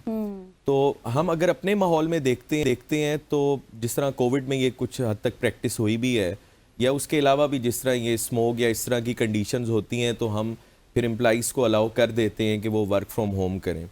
लेकिन जो देखने की बात है कि क्या ये फिजिबल है भी इधर या नहीं है, और सेकेंडली कि एक ऐसा एम्प्लॉई के जिसने वहाँ भी काम नहीं करना, अगर आप उसको टास्क वो घर पे भी दे देते हैं तो हो सकता है वो वहाँ भी ना परफॉर्म करे। Exactly. इसमें एक तो सेल्फ मोटिवेशन का भी आ जाता है, और दूसरा एम्प्लॉयर के ऊपर भी होता है कि जो उसकी एक्सपेक्टेशन है वो क्या चाह रहा है, उसकी तरफ से कितना फ्री हैंड है। तो यहाँ पे अभी वो टाइम लगेगा। कुछ ऑर्गेनाइजेशंस तो प्रैक्टिस कर रही हैं, बट इसमें कंप्लीट कह लें, एक लोगों को समझने के लिए भी एक टाइम हमें दरकार है। अवेयरनेस भी देना जरूरी है। अवेयरनेस टाइम देना तो मेरे ख्याल है पूरी दुनिया में ही अभी लगेगा, पूरी दुनिया में भी अभी वहाँ 9 भी to हर 4 तरफ चल तो रहा है। मतलब ये ऐसा नहीं है। लेकिन टिपिकल वेज जो है ना, जिस तरह बहुत सारी चीज़ें हैं जो हम देखते हैं एआई ने रिप्लेस कर दी बहुत सारी जॉब्स को, इसी तरह जब हम हाइब्रिड वर्क को देखते हैं तो आने वाले वक्त में इसके लिए हमें तैयार तो रहना है, और उसके मुताबिक हमें अडॉप्ट भी इसको करना चाहिए, इसके प्लस माइनस पॉइंट्स को देखना चाहिए, और एज अ ट्रायल भी ऑर्गेनाइजेशंस को चाहिए कि वो इसको ज़रूर इम्प्लीमेंट तो करें। आप क्या समझते हैं कासिम साहब, इसमें कौन सी चैलेंजिंग सूरत हाल बन सकती है लोगों के लिए? यार, आपको पता होने के बावजूद आप उनसे पूछिए, क्या आपको पता नहीं है हमारे यहाँ इंटरनेट सबसे बड़ा चैलेंज सबसे है? इंटरनेट। और जब भी हम कोई काम करने लगते हैं ना, सबसे पहला जो है काम हमारा इंटरनेट ही होता है। लेकिन क्या आप समझते हैं कि इसके अलावा भी बहुत से ऐसे फैक्टर्स हैं जो कि बीच में ये हाइल कर सकते हैं रुकावटें? फैमिली फैक्टर भी है। अब देखें, आप जब घर पे काम करें तो आपको एक ऐसा एनवायरनमेंट चाहिए कि जिसमें आप बिल्कुल सेपरेट बैठ के कोई डिस्टरबेंस ना हो। Exactly. तो हम जब दूसरे कंट्रीज की बात करते हैं और अपने मुल्क की जब बात करते हैं या दोनों में कंपैरिजन करते हैं, तो जहाँ पे वो इंटरनेट का एक बैरियर कह लें, रुकावट है, वहाँ पे एक फैमिली का भी है कि यहाँ पे वो आपके बच्चे हैं, मे बी उनको नहीं उस तरह समझ होनी, आप काम कर रहे हैं उसमें एंगेज हैं, या और कोई घर का बंदा कैसा वो फलाना काम मैंने आपको कहा था। तो इसमें ये एक सोच का। अच्छा, फिर ट्रस्ट लेवल का भी है कि आप जिस ऑर्गेनाइजेशन के साथ अटैच हैं, क्या उनको आपके ऊपर ट्रस्ट भी है या नहीं है। क्योंकि यहाँ पे जब हमने जो प्रोग्राम के स्टार्ट में बात की कि एम्प्लॉइज को प्रेशराइज किया जाता है, वहाँ पे एक ट्रस्ट लेवल का ना होना भी है। तो क्या वो भी, और फिर अगर वो ये देखें कि एम्प्लॉइज तो इसमें रिलैक्स हैं, तो एक उनकी सोच बदलने का भी चैलेंज है ऑर्गेनाइजेशन हेड्स की, सीईओज की, कि उनकी वो उनका माइंडसेट जो है ना उसको भी चेंज करना, ये भी एक रुकावट है। लेकिन कासिम साहब, ये भी तो हो सकता है कि सीईओज का माइंडसेट के साथ उनको ये भी बता दिया जाए कि आप at the end of the day and result के ऊपर जाइए। अगर वो एंड रिजल्ट आपको ऑफिस में 8 घंटे बैठ के मिलता है तो वो उसके घर से भी 8 घंटे में हो सकता है। उसमें ऑफिस की भी बड़ी बचत है, ऑफिस का सिस्टम यूज नहीं होगा, ऑफिस की लाइट यूज नहीं होगी, ऑफिस के और रिसोर्सेज यूज नहीं होंगे। जी, अल्टीमेट मकसद तो ये है ना कि आपका काम हो, चाहे वो ऑफिस में बैठ के करें, बल्कि वहाँ पे आपको बाकी चीज़ें जो है उनका तरद्दुद करना पड़ता है, आपके एक्सपेंसेस ज़्यादा होते हैं, और घर बैठ के जो है वो उस तरह से आपके एक्सपेंसेस नहीं हो सकते हैं। तो ऑल्दो ये है तो बहुत प्रोडक्टिव है, और इस पे अल्टीमेटली तो हमें शिफ्ट होना पड़ेगा, एक ना एक दिन ज़ाहिर है हमें वो करना पड़ेगा, लेकिन उन चैलेंजेस को देख के, उन हर्डल्स को देख के कि हम उनको रिमूव करें और देन फिर हम आगे। लेकिन कासिम साहब, इसमें अब सवाल एक ये भी पैदा होता है कि जिस तरह इंसान घर में एक बिल्कुल सुकून माहौल में काम करता है, बिस्तर में बैठकर काम करता है, तो वो आपको नहीं लगता कि वो वैसी अपनी डिलीवरी नहीं कर सकेगा जैसे कि वो ऑफिस में करता है? माइंडसेट का तो है रोल इसमें। जब हम ऑफिस में होते हैं, हमारा माइंडसेट और होता है, साइकी और होती है, इफेक्टिवनेस और होती है, पता होता है हमें वी आर अंडर ऑब्जर्वेशन। तो घर पे क्योंकि वो चीज़ नहीं है, लेकिन एम्प्लॉय टू एम्प्लॉय वेरी करता है। कुछ इसमें बहुत अच्छे तरीके से एडजस्ट हो जाते हैं, कुछ का माइंडसेट उन्होंने जब वहां पे नहीं काम करना तो ऑफिस में भी नहीं करना। ये बात तो है, ये बात भी मतलब इसमें है। लेकिन कुछ मेरा ख्याल है कि पाकिस्तान में भी या फिर पूरी दुनिया में कुछ इदारे ऐसे हैं जहाँ पे आप वर्क फ्रॉम होम कर नहीं सकते। जैसे मैं मीडिया की मिसाल देता हूँ, फिर आप वकला की मिसाल ले लें, जजेस हैं, पुलिस है, और लॉ इन्फोर्समेंट एजेंसीज हैं, वो तो वर्क फ्रॉम होम नहीं कर सकते। इवन मैं अगर आपको एजुकेशन सेक्टर की मिसाल दूं, अक्सर गवर्नमेंट भी कहती है कि आप कंडीशंस की वजह से, कुछ सम टाइम प्रोटेस्ट होता है, सम टाइम वेदर कंडीशन है, बट वो इफेक्टिव नहीं होती है। एग्जैक्टली उसमें वो आपकी तरफ से ये तो हो जाता है लाइक टीचर ने लेक्चर दे दिया। इसी तरह कुछ काम हैं ही ऐसे कि जब तक आप उसमें जाएंगे नहीं, आपकी फिजिकल वहाँ पे मौजूदगी, अपीयरेंस नहीं होगी, आप उस टाइम तक नहीं कर सकते। बट जिन केसेस में कर सकते हैं उसमें हमें करना चाहिए, और उसमें हमें इसका फायदा उठाना चाहिए। वैसे इन्होंने कहा जिन केसेस में करना चाहिए। अवैध साहब आप सुन रहे हैं, कल आप ऊपर पैनल पे बैठिए, मैं और गजल स्काइप पे आएंगे, ठीक है? अवैध साहब तो नहीं जा सकते। एग्जैक्टली हमें तो मतलब ये कह रहे हैं कि फैसिलिटी हो तो कर सकते हैं। फैसिलिटी हो तो, लेकिन अब बहुत से मामलात हैं इसमें, जैसे आपने हर्डल्स के वाले से बताया, बहुत कॉम्प्लिकेशंस हैं। आप समझते हैं कि इस निज़ाम को वाकई राइज हो जाना चाहिए? क्योंकि इसमें हम एक एआई का रोल भी देख रहे हैं, बहुत सी चीज़ों को जिस तरह रिप्लेस करी है स्कूल में, कॉलेजेस में। अब तो कराची में उस दिन हम डिस्कस कर रहे थे कि बाकायदा एक टीचर आ गई है जो कि बच्चों को एजुकेट कर रही हैं। तो इससे तो फिर बहुत सी जो नौकरियां हैं इंसान की, जो मुलाजमीन है, वो भी डिस्टर्ब हो जाएंगे। देखिए, जिस तरह आपने एआई की बात की है, अगेन वही एक फैक्टर है कि वो उस तरह से इफेक्टिव नहीं है। लाइक आप उसके साथ वो इंटरेक्शन नहीं कर सकते हैं जो आप एक इंसान के साथ साथ। तो वो एक है, आप टेक्नोलॉजी का फायदा जहां तक हो सकता है उठाएं, बट बिल्कुल वो ह्यूमन को रिप्लेस करने वाली बात भी नहीं हो सकती है। सही। तो बाकी जिन जगहों पे पॉसिबल है, चाहे वो हाइब्रिड वर्किंग है, आप उसको करें, आप एम्प्लॉइज को भी रिलैक्स करें, और अल्टीमेट वही पर्पस है कि प्रोडक्टिविटी ज्यादा हो, जो ऑर्गेनाइजेशन है वो ग्रो करे। तो जितना एम्प्लॉय रिलैक्स होगा, और आप जब अपने कंडीशंस में, अपने मुल्क में दाएं बाएं देखते हैं, तो यहाँ पे कह लें साइकोलॉजिकली हम बहुत सारे मसाइल देखते हैं, बहुत ज़्यादा कह लेंगे देखते हैं, जो प्रेशर होता है एम्प्लॉय के ऊपर। और ये भी एक वजह है कि वो जो सही तरीके से डिलीवर नहीं कर रहा होता है। अगर आप उसको फ्री हैंड दें, आप रिलैक्स करें, और उसकी मेंटल हेल्थ पे प्रॉपर इस लिहाज से काम हो, तो मेरा ख्याल है वो ऑर्गेनाइजेशन का फायदा, और लोग स्विच भी नहीं करेंगे। ये भी जो आजकल हम देखते हैं ना कि बहुत थोड़ा अरसा आप किसी ऑर्गेनाइजेशन में गुजारते हैं, उसकी एक वजह ये भी होती है। और ये भी तो मेरे ख्याल है आपकी ऑर्गेनाइजेशन, आप इस तरफ जाते हैं तो ये एक आपको वैल्यू एडेड सर्विसेज की तरफ लेके चली जाती है कि आपकी ऑर्गेनाइजेशन में आपको इतना अलाउ किया हुआ ऑर्गेनाइजेशन ने कि आप वर्क फ्रॉम होम कर रहे हैं, और वो ब्रांड लॉयल्टी भी आ जाती है। ऐसे ही है। तो ये उसकी सेटिस्फेक्शन है जाहिर है एम्प्लॉय की, और इदारे के लिए वो बेहतर है। चलें जी Qasim, thank you so much for joining us. आपसे गपशप करके बहुत ही अच्छा लगा। आप कब से वर्क फ्रॉम होम कर रही हैं? मैं बस अभी से, लेकिन जैसे उन्होंने कहा कासिम साहब ने कि कुछ चीज़ें, और आपने भी कहा कि कुछ ऐसे शोबे हैं, कुछ ऐसी चीज़ें हैं, जैसे कि हम मीडिया के लोग हैं, हम घर बैठ के खबरें नहीं पढ़ सकते। आपसे गुजारिश ये है कि अगले 20 मिनट आप इधर ही बैठी रहिए, उसके बाद वर्क फ्रॉम होम कर लीजिएगा। ख़वातीन उज़ात, यहाँ पर वक्त हो जाता है, एक शॉर्ट सी कमर्शियल ब्रेक। आप ब्रेक लेते हैं, वापस आते हैं। Stay with us. Welcome back after the break. और आज के प्रोग्राम में हम आपको एक मुनफरिद खेल की दुनिया में लेकर जा रहे हैं, जिसका नाम है बैकयार्ड अल्ट्रा। ये खेल ना सिर्फ बर्दाश्त का इम्तिहान है, बल्कि अज़्म, मेहनत और मुसलसल जिद्दोजहद का मज़हर भी है। इस शानदार रेस के जो बानी हैं वो लजारस लेक हैं, जिन्होंने ये बनाई, तख्लीक की, जिन्होंने बार्कले मैराथन जैसी मशहूर रेस का भी आगाज़ किया था। और इसके साथ साथ पाकिस्तान में बैकयार्ड अल्ट्रा को मकबूल बनाने वाले Margalla trail runners, Margalla backyard ultra 2024 के फातेह लास्ट वन स्टैंडिंग इसरार खटक, जिन्होंने 35 घंटे मुसलसल दौड़कर 235 किलोमीटर का फैसला भी तय किया।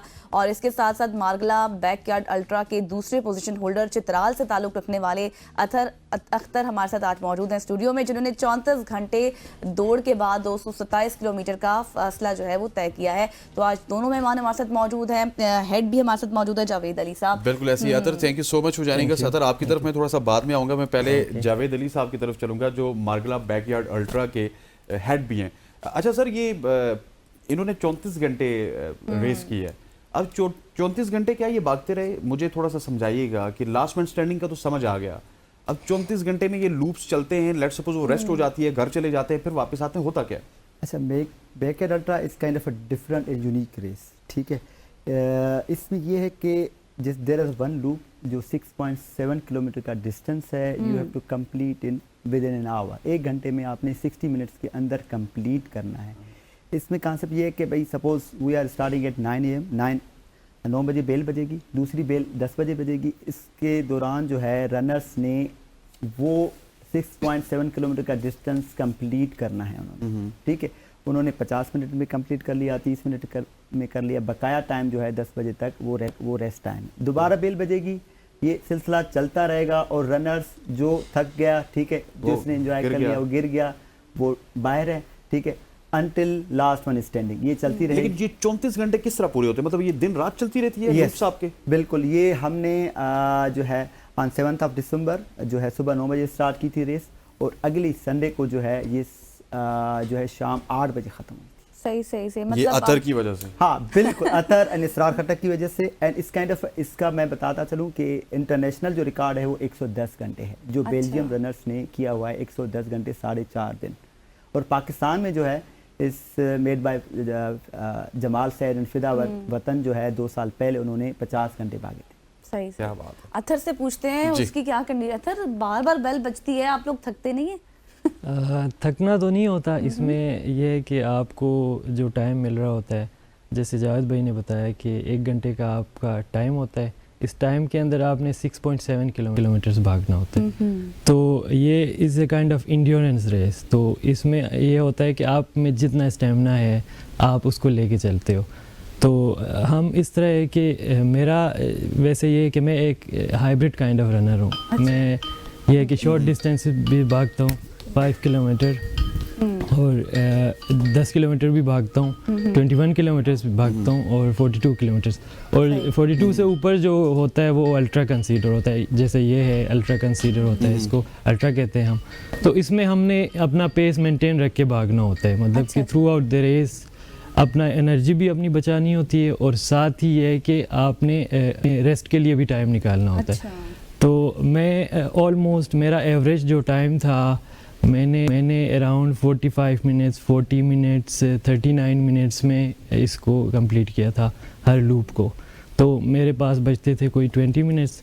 20 मिनट्स में हमारे साथ ये होता है कि एक टीम होती है, क्रू टीम होती है, वो क्रू हमें असिस्ट कर रही होती है। मतलब जब हम फिनिश लाइन पे पहुंच रहे होते हैं तो वो हमें ये कि मसाज करते हैं, मसाज गन के थ्रू, और हाइड्रेशन हमें देते हैं। अच्छा, मतलब प्रॉपर ट्रीटमेंट आपका साथ साथ चल रहा होता है। इन 20 मिनट्स के अंदर हमने वो कवर अप करना होता है, दोबारा रिफ्रेश हो जाते हैं, फिर दोबारा जब बेल बजती है तो दोबारा स्टार्ट। अच्छा, ये आसान अल्फाज में, क्योंकि मुझे ऊपर से कॉल आई, पूछा उन्होंने कि इस गेम का उनको समझ नहीं आई।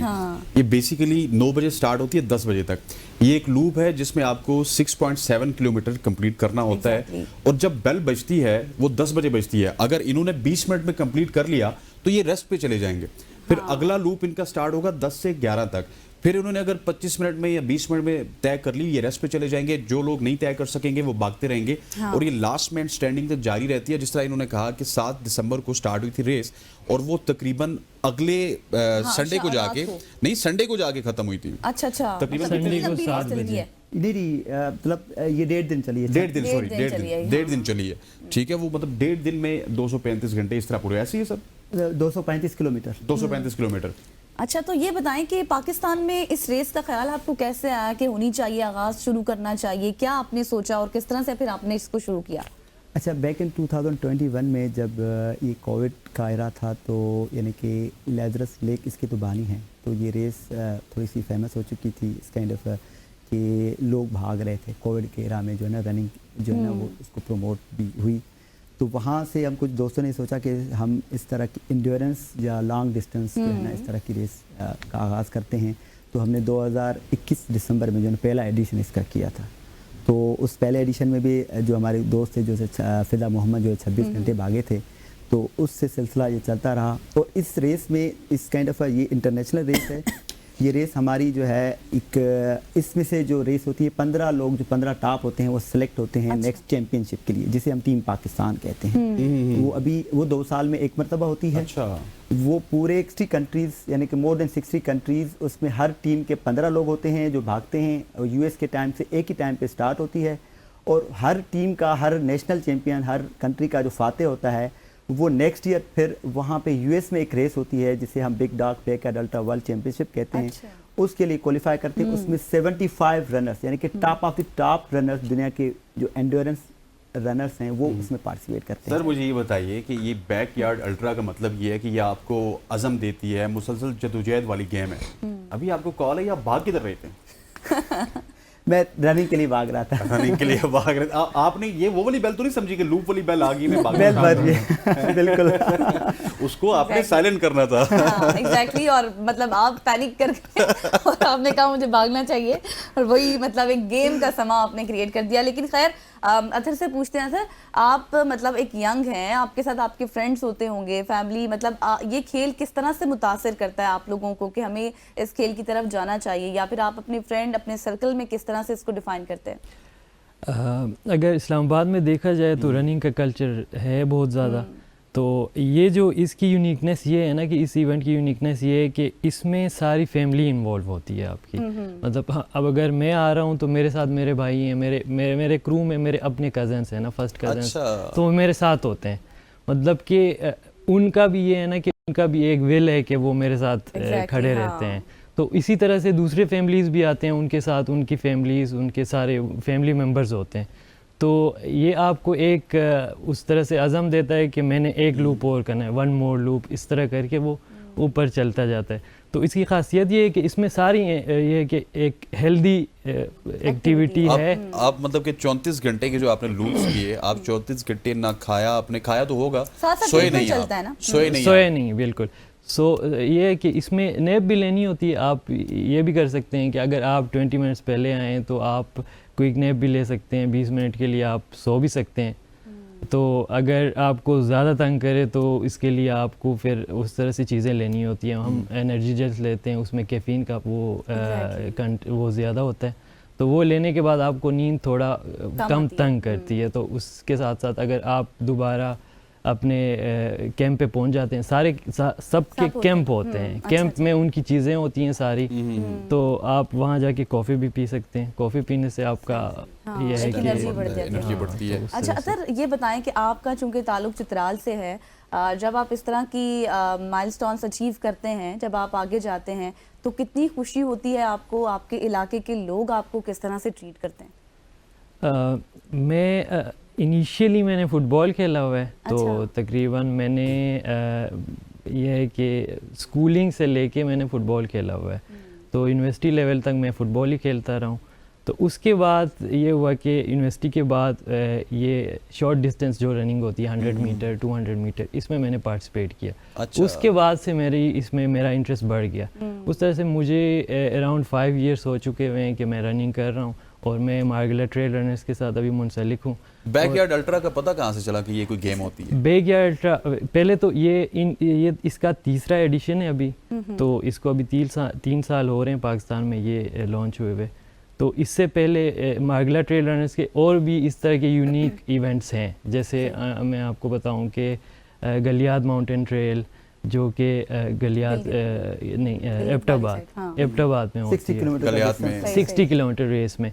तो उसमें भी मैंने पोजीशन ली हुई है। अच्छा। सेकंड पोजीशन मेरी आई है। और 2 दफ़ा मैंने वो कहाँ पे, नथिया गली वगैरह, छांगला गली भागना पड़ता है? बिल्कुल। ये ठंडियानी टॉप से स्टार्ट होती है, से स्टार्ट होके तो छांगला तक जाता है या नथिया बिल्कुल तक? छांगला गली है ना? बिल्कुल छांगला गली, खैरा गली। तो अराउंड 60 किलोमीटर बनता है। हाँ, खैरा गली, बल्कि नीचे वो जो आपका टोल प्लाजा है वहां तक जाता है। सर आखिर में मैं आपसे पूछना चाहूंगा जावेद साहब कि बैकयार्ड अल्ट्रा आज मैंने सुना, मुझे बहुत इंटरेस्टिंग लगा। बहुत सारे लोग नहीं जानते। पहले आपका रिस्पॉन्स कैसा था, अब लोगों का रिस्पांस कैसा है? और जिस तरह से इन्होंने पोजीशन हासिल की, तो उसमें कितने पार्टिसिपेंट्स हैं, जरा क्विकली बताइएगा। बेकेड अल्ट्रा इस काइंड ऑफ एंड्योरेंस रेस है। इसमें छोटे डिस्टेंस से लेके यानी कि जो बिगिनर भी है वो भी पार्टिसिपेट कर सकता है, जिसने ज़्यादा देर भागना है वो भी पार्टिसिपेट कर सकता है। तो इट्स ग्रोइंग इन पाकिस्तान अल्हम्दुलिल्लाह, और पूरी दुनिया में ये ग्रो हो रहा है। और ज़ाहिर बात है इसमें आपने अपने आप को एंड्योरेंस आना है, ठीक है, आपने स्टेमिना है, आपने आपके साथ दोस्त हैं जो सपोर्ट कर रहे हैं। ठीक हो गया सर, हमारे पास कमर्शियल आ चुके हैं। Thank you so much Javed साहब। अतर आपका बहुत शुक्रिया, इसी तरह कामयाबियां समेटते रहे। ख़वातीन हज़रात, आज की सुबह की सोच से इतना ही। मुझे गज़ल समेत हमारी पूरी प्रोडक्शन टीम को इजाज़त दीजिए। अल्लाह हाफ़िज़। अल्लाह हाफ़िज़।